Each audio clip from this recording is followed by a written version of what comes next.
우리에게 주시는 말씀 요한계시록 2장 18절에서 29절의 말씀입니다. 주일 예배에 오신 여러분 주님의 이름으로 환영합니다. 오늘 말씀은 올림피아 중앙장로교회에 보내는 편지 네 번째입니다. 내가 올 때까지 굳게 잡아라 라는 제목으로 말씀을 증거하겠습니다. 오늘 계시록의 네 번째 교회, 예수님께서 두아디라 교회에게 보낸 편지에 대해서 보고자 합니다. 이 두아디라라고 하는 도시는요, 옛 도시 이름이 펠로피아이고 현재는 아키살이라고 하는 도시입니다. 두아디라라고 하는 도시는 군사적 요충지로 보가모와 서머나 중간 지점에 위치하고 있는데요, 상업과 제조업을 중개하는 무역의 통로로 이렇게 이용되었던 곳이죠. 두아디라는 주전 190년경 로마의 식민지가 되었는데, 이곳에서는 태양신 아폴로와 아데미 그리고 삼바다 이런 신전들이 있었습니다. 그리고 또한 공업이 발달하게 된 동업 조합이 있었던 곳이죠. 당시 두아디라는 상당한 번영을 누렸던 곳입니다. 이곳에는 많은 협동조합, 길드 형태의 조직들이 발달되어 있었습니다. 대표적인 것은 구리 세공업자들과 염색 세공업자들이 있었습니다. 그 염색 세공업자 중 한 여인이 성경에 나오는데요, 바로 빌립보에서 개종한 자주장사 루디아죠. 루디아가 이곳 출신 사람입니다.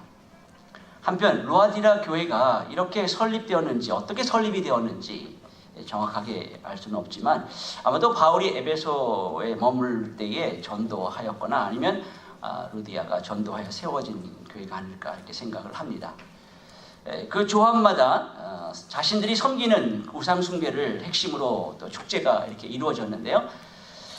그러한 축제를 거부하는 것은요, 신용과 사업을 할 수 없는 경제적인 압박에 이르는 상황으로 이렇게 가게 됩니다. 두아디라 교회는 그러한 사회적인 영향을 받고 있었습니다. 그 교회 안에 이교적인 신앙의 모습이 많이 이렇게 침투해 들어와 있었습니다. 여러분이 잘 아시겠지만 요한계시록 7교회를 보면은요, 그 7교회에 보낸 편지에는 일정한 형식이 진행이 되고 있습니다.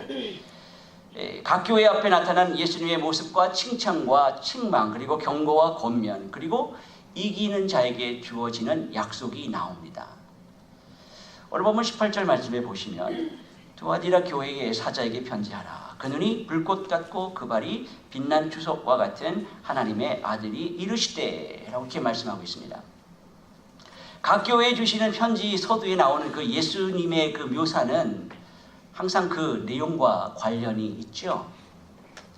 두아디라 교회에 말씀하시는 주님의 모습이 어떻습니까? 그 눈이 불꽃 같고 그 발이 빛난 주석 같은 하나님의 아들이라고 이렇게 표현하고 있습니다.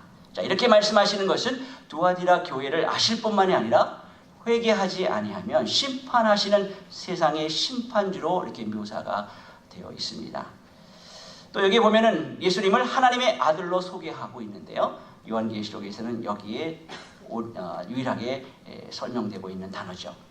이는 두아디라 신전에서 숭배하던 제우스의 아들 아폴로와 대응하는 존재로 하나님의 아들 예수 그리스도를 이렇게 그린 것입니다.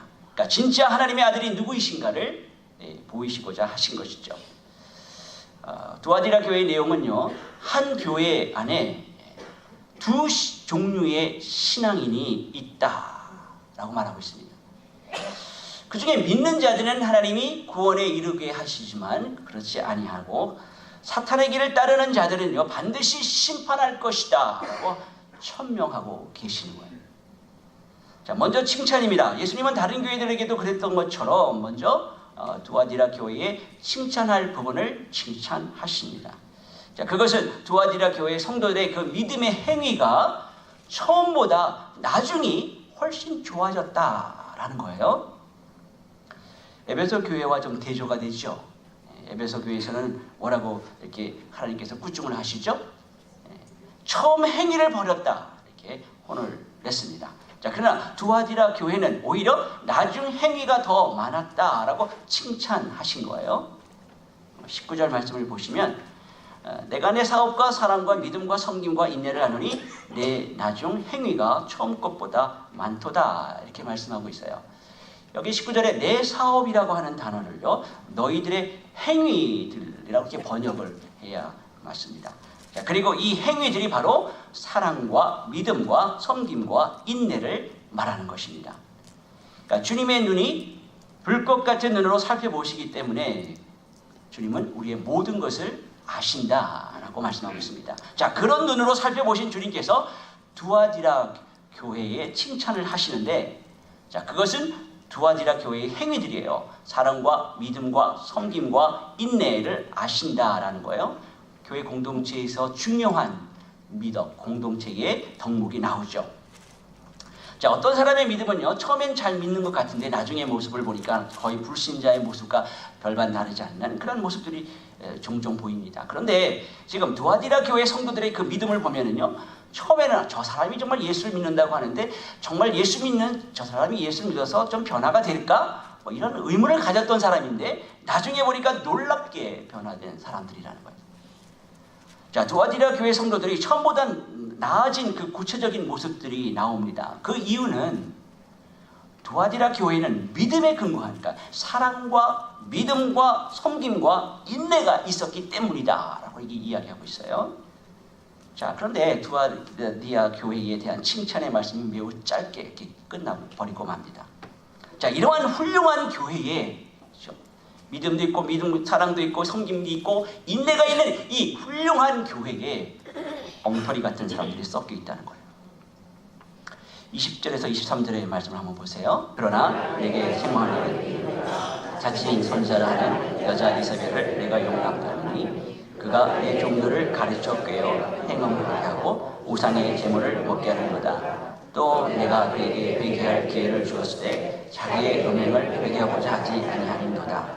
볼지어다 내가 그를 심상에 던질 터이요 또 그와 더불어 간음하는 자들도 만일 그의 행위를 회개하지 아니하면 큰 환난 가운데에 던지고 또 내가 사망으로 그의 자녀를 죽이리니 모든 교회가 나는 사람의 뜻과 마음을 살피는 자인 줄 알지니라. 내가 너희 각 사람의 행위대로 갚아주리라. 아멘. 지금 칭찬을 듣던 교회가요, 지금 갑자기 지금 책망을 받습니다. 자, 무슨 책망을 받습니까? 읽었던 대로 이세벨의 가르침을 용납하고 그 다음에 행음하고 우상의 제물을 먹은 자들이 있다는 거예요. 그리고 또 책망하시는 것이 있는데 뭐냐면, 자, 그러한 자들에게 회개할 기회를 주었는데도 불구하고 회개하지 않았다는 거예요. 그것을 책망하고 있습니다. 자, 그들을 환난 가운데 던지시고 그의 자녀들을 죽이시겠다라고 말씀하세요. 자, 여기 나와 있는 그 이세벨의 가르침이 나오는데요. 그러면 이세벨이 누구입니까? 두아디라 교회의 자칭 선지자라고 하는 사람이다 라고 말씀하고 있죠. 자, 이 거짓 선지자가 교묘하게 교인들을 미혹하고 우상 숭배와 행음에 빠지게 만든 것입니다.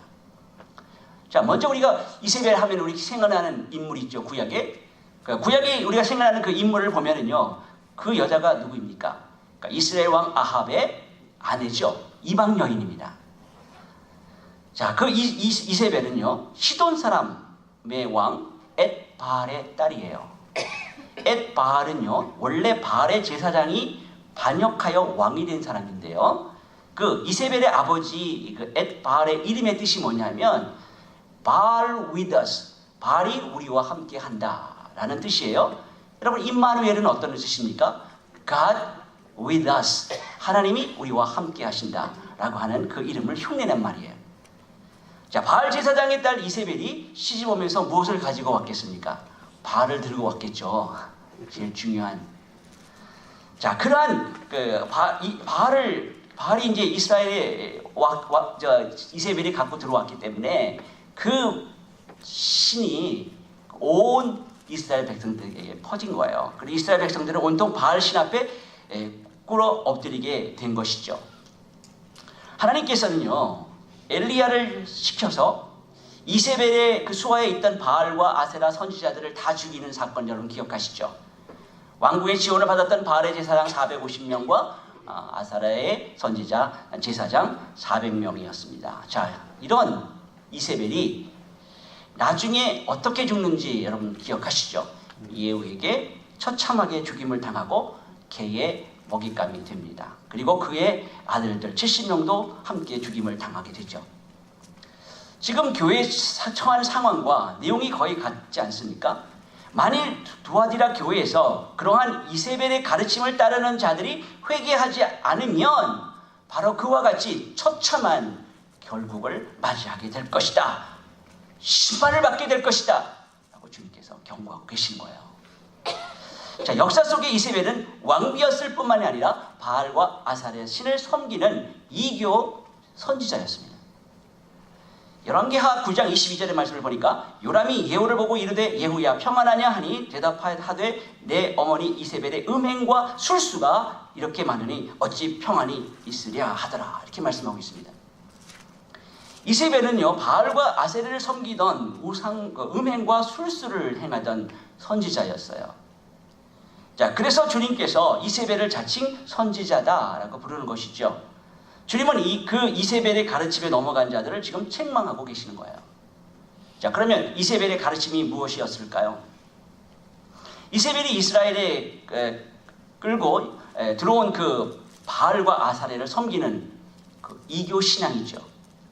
자, 이런 이세벨의 우상과 음행들이 두아디라 교회에 어떻게 자리를 잡게 되었을까요? 자, 이곳은요 두아디라는 세공업과 수공업이 발달한 지역으로 상인들의 그 조합이 잘 이렇게 조직이 잘 되어 있던 곳입니다. 두아디라는 이세벨이 살았던 시대의 그 정황과 같이 우상 숭배와 음행의 죄가 성행했던 곳입니다. 자, 이곳에 상인들의 조합은 이러한 죄에 많이 노출이 되어 있었어요. 자, 이러한 거짓 가르침이 경제적인 이익과 관련이 되었고요. 교회와 성도들의 삶에 깊숙이 들어오게 되었습니다.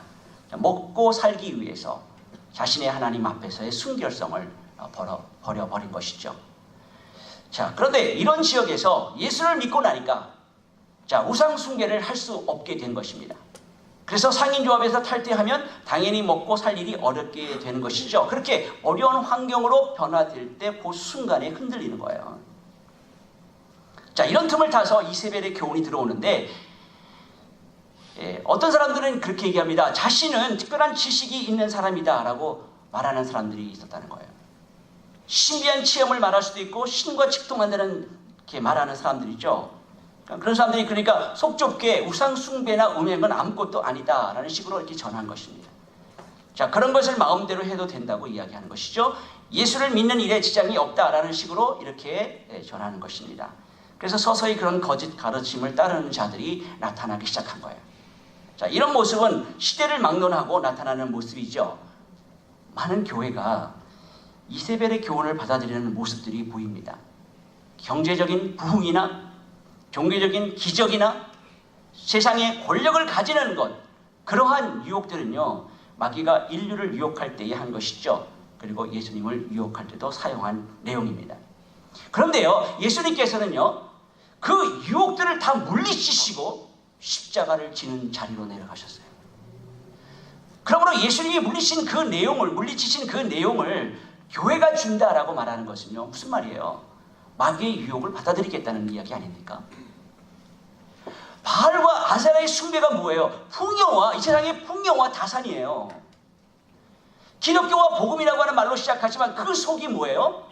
그런 것을 주장하는 그 사람들의 그 내용이 무엇입니까? 그 속을 보면 기복주의이고 이 세상의 성공을 복음이라고 하는 이름으로 포장을 해놓은 것이죠. 바알 신앙에는요 한마디로 이거예요. 지성이면 감천이다. 여러분, 지성이면 감천이다가 기독교의 복음이 아니에요. 무슨 말입니까? 지성이면 감천이다 라고 하는 것은 무슨 말입니까? 내가 신에게 정성을 들인 만큼 신은 나에게 부어주어야 한다는 거예요. 내가 정성을 들여서 신의 능력을 받아내겠다는 것 아닙니까? 그러니까 신이 좋아하는 것을 해드릴 테니까 내 소원, 내 욕망을 이루어 달라고 하는 것입니다. 자, 이것은요 교회의 모습이 아니에요. 여러분, 계시록 21장의 말씀을 보면은요 진짜 교회의 모습인 참성전이 나옵니다. 그 참성전인 새 예루살렘이 내려오는데요. 요한계시록 21장 10절에서 12절의 말씀을 보면은 이렇게 말씀하고 있습니다. 성령으로 나를 데리고 크고 높은 산으로 올라가 하나님께로부터 하늘에서 내려오는 거룩한 성 예루살렘을 보이니 하나님의 영광이 있어 그 성의 빛이 지극히 귀한 보석 같고 벽옥과 수정같이 막더라. 크고 높은 성곽이 있고 12문이 있는데 문에 12천사가 있고 그 문들 위에 이름을 썼으니 이스라엘 자손 12지파의 이름들이라. 이렇게 말씀하고 있어요. 성전이신 예수 그리스도 안에 들어와 있는 교회의 모습이 지금 나오고 있죠. 항상 예수님은요, 그의 품 안에 이스라엘에게서 나온 12지파 교회를 품고 계시는 분이십니다. 항상 그 예수 그리스도는 교회를 품어 안고 계시고 그 교회가 당해야 할 저주와 심판을 그분이 홀로 다 받아내신 분이십니다. 참 성전이신 예수 그리스도를 알지 못하고 행해지는 인간의 모든 종교적인 행위는 다 이세벨의 가르침을 따르는 자들의 행위라는 거예요. 여러분에게 있어서 예수님은 누구십니까? 여러분 예수님을 알고 계십니까? 많은 사람들은 복음을 이렇게 포장합니다. 하나님을 기쁘게 하기 위해서는 우리가 이 세상에서 성공의 자리로 가야 된다는 거예요. 저 높은 곳으로 올라가야 된다는 거예요. 그래서 올라가서 하나님이 기뻐하는 그 방법을 이야기하는 것이죠. 이 세상에 힘을 가져야 된다. 그리고 그 힘으로 우리의 교회의 세력을 크게 만들어야 된다. 참 달콤한 유혹 아닙니까? 자, 그러한 유혹이 두아디라에 들어와서 사람들이 그 거짓 선지자를 따라 나서는 거예요. 거짓 선지자들은 자신이 하나님의 깊은 것까지도 통달한다, 안다라고 예언도 하죠. 여러분, 성경에서 말하고 있는 믿는 자들의 그 예언은 설교입니다. 즉 성령의 도우심으로 말미암아 성경을 하나님 말씀을 이해하고 그 말씀을 해석해서 전해주는 것이 예언이라는 거예요. 여러분 예언 듣고 싶으십니까? 예배에 참석하시기 바랍니다. 오늘날 특별계시를 받았다고 예언하는 사람들이 상당히 많은 것 같아요. 여러분 성령의 도우심으로 예언하는 사람들이 아닙니다. 그런 사람들은요, 속지 마시기 바랍니다. 교회에도 이세벨의 가르침이 얼마나 많이 들어와 있는지 몰라요. 왜 하나님을 섬긴다고 하면서 이런 어처구니 없는 이교적 신앙이 들어와 있습니까? 여러분 그들의 믿음에는 예수 그리스도가 빠져있기 때문에 그렇습니다. 이세벨의 가르침을 따르는 자들은 기적과 그러한 능력들을 체험했을 것입니다. 그들에게도 능력이 또 나타나고 있습니다. 기적을 행합니다.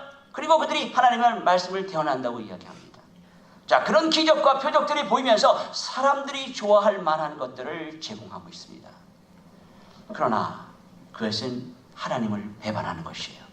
왜냐하면 예수 그리스도가 빠졌기 때문에 그렇습니다. 여러분들에게 그들이 어떻게 다가옵니까? 사실 단순한 것이 아니에요. 우리를 미혹하는 영이기 때문에 우리는 늘 깨어서 분별해야 합니다. 기도하면서 분별해야 합니다.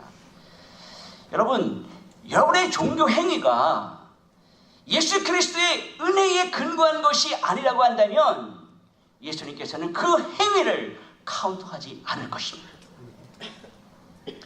22절의 말씀을 보겠습니다. 볼지어다 내가 그를 침상에 던질 것이요 또 그와 더불어 간음하는 자들도 만일 그의 행위를 회개하지 아니하면 큰 환난 가운데 던지고 심판하시겠다는 말씀이죠. 자, 이들에게 나타나는 우리가 주의 깊게 살펴보아야 할 것이 있습니다. 자, 이들은 심판의 대상인데 첫 번째 누굽니까? 이세벨 자신이에요. 그를 심상에 던져버리겠다는 것입니다. 어떤 심상입니까? 심각한 질병을 은유한 단어를 사용하고 있죠. 두 번째는요, 그로 더불어 간음하는 자들이 있다라고 말씀하고 있어요.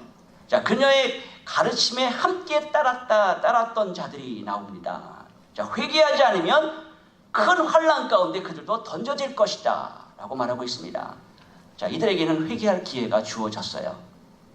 그리고 23절의 말씀처럼 또 내가 사망으로 그의 자녀를 죽이리니 모든 교회가 나는 사람의 뜻과 마음을 살피는 자인 줄 알지니라. 내가 너희 가운 각 사람의 행위대로 갚아주리라. 이렇게 말씀하고 있죠. 세 번째, 예수님께서 그 이세벨의 가르침을 받아들인 이세벨의 자녀들이라고 말합니다. 그들을 사망으로 죽이겠다라고 경고하고 있습니다.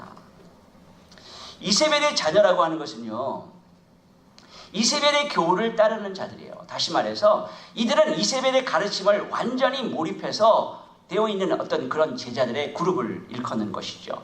자, 그러니까 이들을 심판하시는 거예요. 자, 이렇게 심판하시는 것을 왜 보여주시는 것입니까? 예수님은 사람의 뜻과 마음을 살피시는 분이심을 모든 교회에게 알게 하시기 위함이라는 거예요. 자, 그러나 이런 교회에서도 이세벨의 교훈을 받아들이지 않는 자들이 있다는 거예요. 24절입니다. 두아디라에 남아있는 너희들이라고 하는 표현이 맞을 것 같습니다. 그것이 무엇입니까? 남은 자 사상이죠. 자, 두아디라에 이세벨의 거짓된 가르침에 굴복하지 않는 하나님의 사람들이 남아 있었습니다. 이세벨은 아마도 하나님의 기쁜 뜻이라고 하면서 유혹을 했을 거예요. 그러나 그것이 오히려 사탄의 깊은 것이었죠. 사탄이 얼마나 교묘하게 미혹하는지 사람들이 다 속아 넘어갑니다. 왜냐하면 광명의 천사처럼 나타나니까 화려해 보이거든요. 넘어가는 것입니다. 그러나 그렇게 속인다 할지라도 그런 교훈을 받지 않는 자들이 교회에 남아있다는 거예요. 이들이 이들에게 다른 짐을 지울 것이 없다라고 하죠. 너희에게 있는 것을 주님이 올 때까지 그리고 굳게 잡아라 라고 주님께서 명하고 있습니다. 자, 그것은 주님을 향한 사랑이고 믿음이며 섬김이며 인내인 것이죠. 구약에서 이세벨이 활동했던 그 시대에도 하나님께서 남겨둔 자들이 있었죠. 어떤 자들입니까? 아합과 이세벨 당시에 바알의 우상 숭배를 거부했던 이스라엘 엘리야에게 하나님이 바알에게 무릎 꿇지 않았던 그 7,000명을 남겨두셨죠. 오늘날도 이세벨의 유혹이 가득한 이 땅이지만 하나님께서 남겨둔 자들이 있다는 것입니다. 하나님의 은혜를 입은 남은 자들이 두아디라 교회에 남아 있습니다.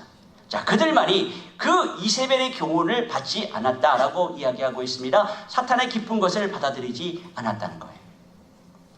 여러분, 어떻게 그렇게 될 수가 있을까요? 광명의 천사로 나타나서 기적과 표적과 이적을 행하는데 어떻게 넘어가지 않을 수 있었겠습니까? 그 사람은 하나님이 선택한 백성이었기 때문에 그렇다는 거예요. 그들이 남은 자입니다. 고린도전서 2장 10절의 말씀을 보니까 이렇게 말씀하고 있어요. 오직 하나님이 성령으로 이것을 우리에게 보이셨으니 성령은 모든 것 곧 하나님의 깊은 것까지도 통달하시느니라 이렇게 말씀하고 있어요. 남은 자들은 성령을 통해 계시된 진리가 아닌 가르침들, 즉 사탄의 깊은 것들을 받아들이지 않을 능력이 있다는 거예요. 주님은 계속해서 25절에 다만 너희에게 있는 것을 내가 올 때까지 굳게 잡으라 라고 말씀하고 있죠. 너희에게 있는 것이 무엇입니까? 그들이 받은 복음, 그리고 그 복음으로 그들에게 생긴 사랑과 믿음과 섬김과 인내를 말하는 거예요. 그것을 굳게 잡아라 라고 말씀하고 있습니다. 그리고 그들에게 다시 약속을 주십니다. 26절에서 보니까 이기는 자와 끝까지 내일을 지키는 그에게 만국을 다스리는 권세를 주리니 27절입니다. 그가 철장을 가지고 그들을 다스려 질그릇 깨뜨리는 것과 같이 하리라. 나도 내 아버지께 받은 것이 그러하니라. 이렇게 말씀하고 있어요. 주님이 오실 때까지 그들에게 있는 것을 굳게 붙잡는 자를 이기는 자다. 그리고 끝까지 내일을 지키는 자다라고 이렇게 표현을 하고 있죠. 자, 그렇게 이기는 자에게 무엇이 주어지고 있다고 말하고 있습니까? 이기는 자와 끝까지 내일을 지키는 그들에게 만국을 다스리는 권세를 주겠다라고 말씀하고 있습니다. 여러분, 권세라고 하는 단어를 여러분 들을 때 어떤 권세가 이렇게 상상이 되십니까? 우리가 권세 그러면 군림하는 것으로 이렇게 이해를 하죠. 우리에게 주실 예수 그리스도의 권세는 그런 권세가 아닙니다. 이 권세는 하나님께서 주지 아니하시면 절대로 인간이 가질 수 없는 권세라는 거예요. 어떤 권세일까요? 한번 열어보시겠습니까? 빌립보서 2장 5절에서 말씀을 한번 보겠습니다. 진짜 권세가 어떤 권세인가? 주의 말씀을 통해서 확인하도록 하겠습니다. 빌립보서 2장 5절에서 10절의 말씀입니다. 아는 말씀인데 함께 같이 한번 읽어볼까요? 시작. 너희 안에 이 마음을 품으라. 그리스도 예수의 마음이니 그는 근본 하나님의 본체시나 하나님과 동등됨을 취할 것으로 여기지 아니하시고 오히려 자기를 비워 종의 형체를 가지사 사람들과 같이 되셨고 사람의 모양으로 나타나사 자기를 낮추시고 죽기까지 복종하셨으니 곧 십자가에 죽으십니다. 이러므로 하나님이 그를 지극히 높여 모든 이름 위에 뛰어난 이름을 주사 하늘에 있는 자들과 땅에 있는 자들과 땅 아래에 있는 자들로 모든 무릎을 예수의 이름에 꿇게 하시고. 아멘. 그 예수님의 권세가 어떻게 주어졌습니까? 하나님께서 남은 자들에게 주시겠다고 하는 권세는 하나님께 철저하게 순종하는 자에게 주어지는 권세라는 거예요. 자, 이 권세는 하나님께 순종하는 것에서부터 생기는 권세라는 거예요. 자, 이기는 자와 끝까지 내 일을 지키는 그에게 만국을 다스리는 권세를 주시겠다라고 하고 있는데, 이것은 메시아의 직분과 사역을 이야기하는 것이죠. 성도들이 메시아의 권세를 계승한다라는 거예요. 복음을 통해서 세상 권세를 행사한다라는 뜻이죠. 자, 그것이 바로 왕같은 제사장의 역할이에요. 예수님의 그 섬김을 제대로 받고 사는 사람이라고 한다면 역시 복음으로 세상을 섬기는 사람이 된다는 거예요. 그리고 주님께서 이기는 자들에게, 남은 자들에게 새벽별을 주시겠다라고 하십니다. 요한계시록 22장 16절의 말씀 보니까 이렇게 말씀합니다. 나 예수는 교회들을 위하여 내 사자를 보내어 이것들을 너희에게 증언하게 하였노라. 나는 다윗의 뿌리요 자손이니 곧 광명한 새벽별이라 하시더라. 지금 요한이 요한계시록을 다 증거하는 게 하신 말씀이죠. 자, 이 증거를 주신 분이 다윗의 뿌리요 자손이며 광명한 새벽별이라 라고 이야기합니다. 그 새벽별이 누굽니까? 예수 그리스도. 에베소 교회에 이기는 자에게 생명나무를 주는 것과 버가모 교회에 이기는 자들에게 감추어진 만나를 주신 것과 마찬가지로 생명이신 예수 그리스도 자신을 주시겠다고 말씀하고 있는 거예요. 사랑하는 성도 여러분 어디에 굴복을 하시겠습니까? 여러분의 신앙의 길이 힘들고 외롭습니까? 여러분 힘들고 정말 날 사는 삶이 참 버겁습니까? 깊은 골짜기에서 빠져나올 수 없을 것 같은 그러한 생각을 혹시 가지고 계시는 분이 계십니까? 여러분 안에 계신 예수 그리스도를 바라보시기 바랍니다. 그리고 그분을 의지하시기 바랍니다. 그리고 일어나십시오. 그리고 여러분에게 주어진 순종과 섬김과 사랑과 인내와 겸손의 권세로 세상을 굴복시키는 삶을 살아가십시오. 그 길만이 여러분이 예수 그리스도의 권세를 발휘할 수 있는 유일한 길이 되는 거예요. 우리 주님이 오시는 날까지 우리에게 주어진 것을 굳게 붙잡으시기를 바랍니다.